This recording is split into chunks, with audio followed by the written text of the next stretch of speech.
What if autism is just an extreme version of the male brain? Sounds wild? Let's dive into the extreme male brain theory. Autistic personality is an extreme variant of male intelligence. This was informally suggested by Austrian pediatrician Hans Asperger back in 1944. So, our brain works in two ways: empathizing and systemizing. Empathizing is understanding how people feel, reading their vibes, and almost knowing what they're thinking without them saying a word. Systemizing is the ability to spot patterns, figuring out how things work, problem solving, being naturally good at puzzles, and things like that. Usually, women lean more towards empathizing and men lean more towards systemizing. But autistic people?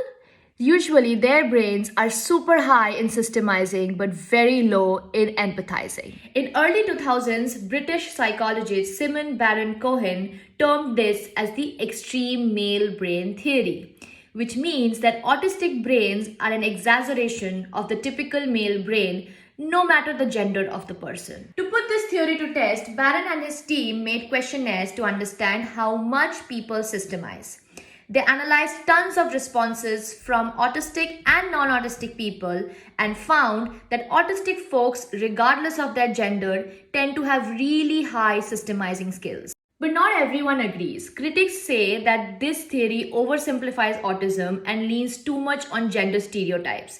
This can fail to capture the experiences of autistic women and non-binary people who might show different traits. But the good thing? It helps scientists ask the right research questions and figure out where to look next when studying autism. So, it's a useful starting point even if it's not the full story.